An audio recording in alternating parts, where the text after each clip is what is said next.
Our course on directing actors is a bit less technical with a lot more nuance, so we've turned to a few sources, including Nina Foch, a film actress whose career spanned over 60 years. She taught an immensely influential directing the actor class at the USC School of Cinematic Arts and often worked as a consultant for directors to help break down their scripts. Now, on a film, the job of a director is all-encompassing and starts when they get the script. Ultimately, it's their job to guide a screenwriter's idea to the finish line. There are nearly infinite ways to cross that finish line, but a director is chosen because of their particular vision for how it will be accomplished. That vision is the key to what the director brings to a film. It's what allows them to answer any questions from the producers, the crew, and most importantly, the actors.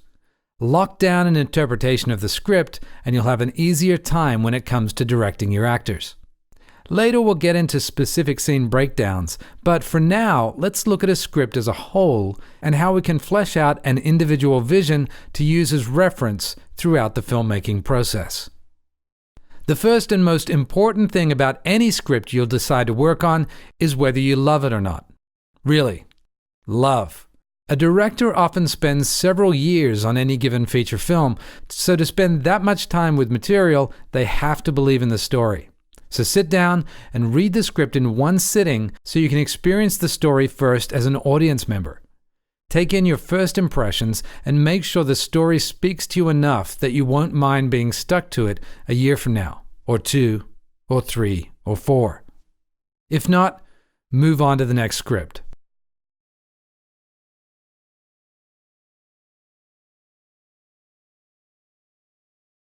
Next, summarize the story in 3 sentences. Don't analyze meaning or theme, just write down what happens. Start long and whittle it down if you have to. Any more than 3 sentences, and you're including too much detail. Any less, then you're omitting something important. The purpose of this summary is to create the most concentrated form of your story, beginning, middle, and end, so that once you get into the details, you can refer back to your synopsis and make sure every scene is driving the story forward. A good summary introduces the main characters, setting, conflict, and finally, the climax and resolution. Don't take this lightly either. The more concrete the summary, the more focused the end product will be. Not included in the summary is the moral of the story. While the summary is an objective retelling of the story, the moral is the message illustrated by the end of the story. Morals are far more subjective. Just like how you argue with your friends every time you leave the movie theater, different people will come away with different messages from the same text.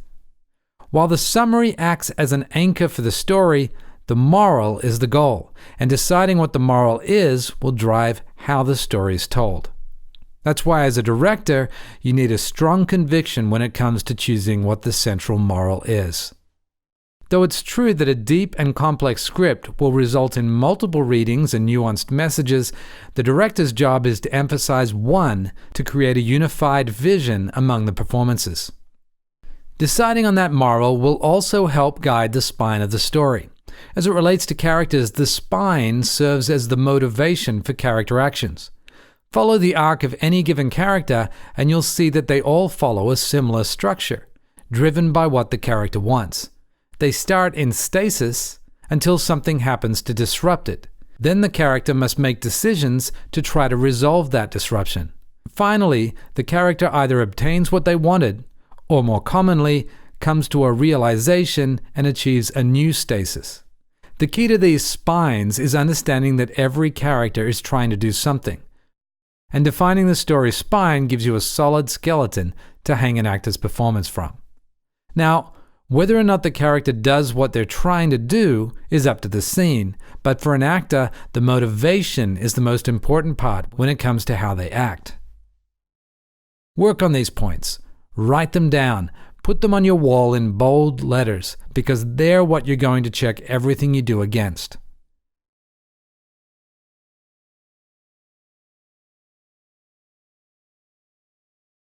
Being the director on a film is a lot like being the captain of a ship.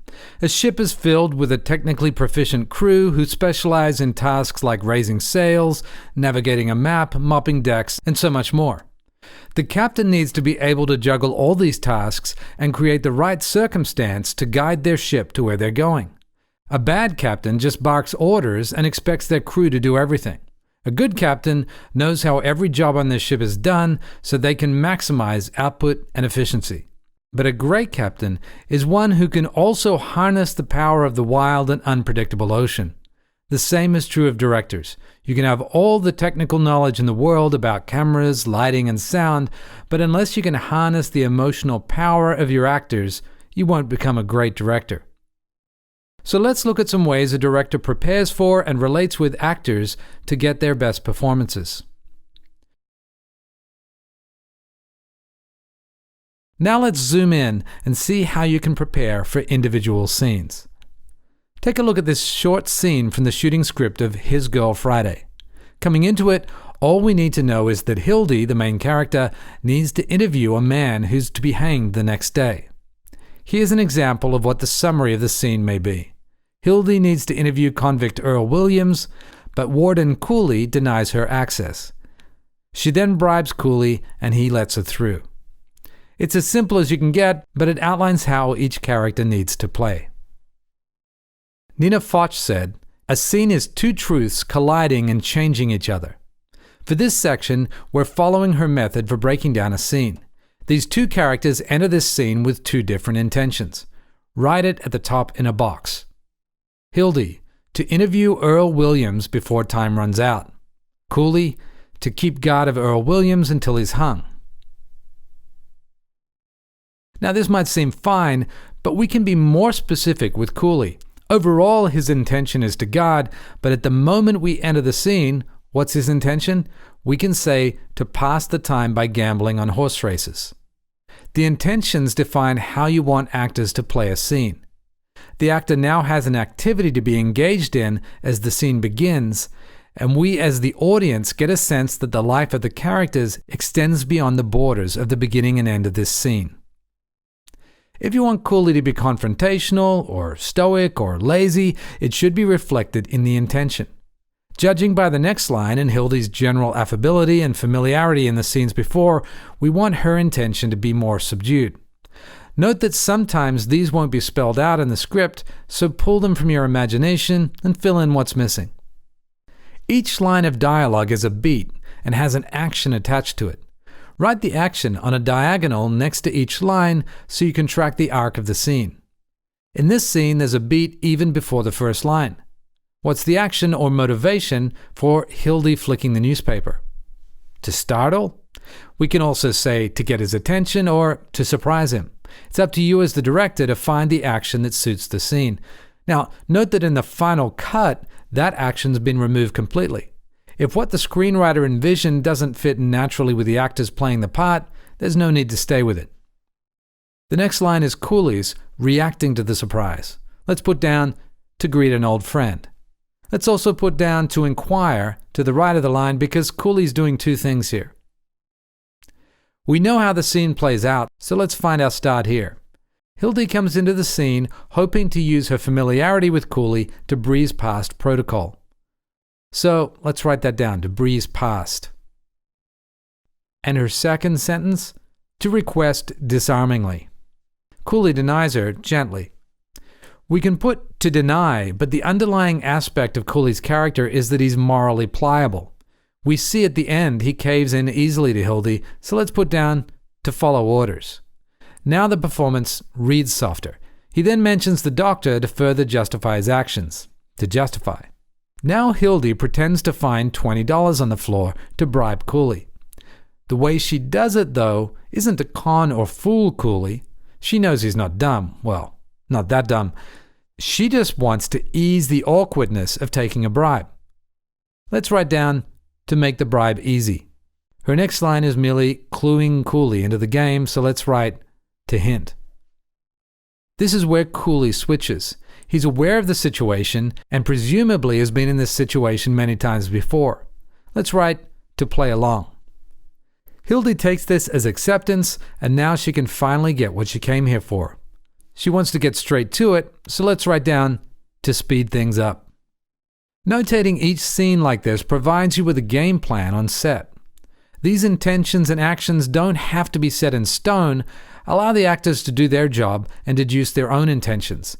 These notes give you something to fall back on in case your actors have questions or you need to articulate any corrections. Supply these corrections as needed, but don't force too much structure on the actor. Now we have a strong foundation and understanding for the script and story. We have a clear view of our characters, their motivations, and their goals. We have answers to any question that we can think of about the script, and we know exactly how we want to film the story. This is a great starting point, but don't forget that filmmaking is a collaborative process. The closer we get to production, the more people will become involved, and the more our ideas will be challenged. This is a good thing. Being a director is a balancing act of creating a unified vision and allowing the varied voices in a project to be heard and represented, all with the same goal of making the best movie possible. Next, we'll tackle arguably the most important part of directing actors: casting.